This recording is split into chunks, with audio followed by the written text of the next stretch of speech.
உபாகமம் 28:12 சொல்கிறது, நீ அநேகம் ஜாதிகளுக்கு கடன் கொடுப்பாய், நீயோ கடன் வாங்காதிருப்பாய். வேதம் சொல்கிறது, கர்த்தரை நம்புகிறவன் செழிப்பான்.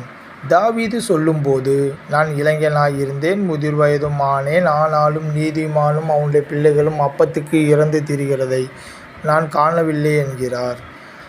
நம் நாடே கடன் வாங்கி தான் மக்களுக்கு தேவையான நன்மைகளை செய்கிறது. அப்படி இருக்கும்போது நாம் கடன் வாங்காதிருப்பது எப்படி என்று சிலர் கேள்வி எழுப்பக்கூடும்.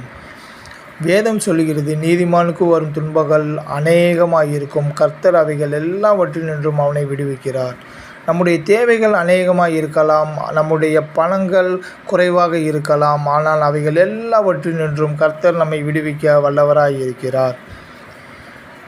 வேதம் திட்டமாய் சொல்கிறது, கர்த்தருடைய ஆலயத்திலே ஆகாரம் உண்டாயிருக்கும்போது காணிக்கைகளையும் தசமபாகங்களையும் பண்டகசாலையை கொண்டு வாருங்கள். அப்பொழுது கர்த்தர் வானத்தின் பல மதில்களை திறந்து இடம் கொள்ளாமற் போகும் மட்டும் ஆசீர்வாதங்களை உங்கள் மேலும் உங்கள் வீட்டாரின் மேலும் வரிசிக்க பண்ணுவேன் என்று இஸ்ரவேலின் தேவனாகிய சேனைகளின் கர்த்தர் சொல்லுகிறார். அப்படிப்பட்ட வாக்குத்தத்தத்தை தந்த தேவன் நம்மை ஆசீர்வதிப்பதே அவருக்கு பிரியம். நாம் ஆசீர்வாதத்தை பெற்று கடன் வாங்காதிருக்கிற வாழ்க்கையை வாழ்வோம். தேவனுக்கே மகிமை உண்டாவதாக. ஆமேன்.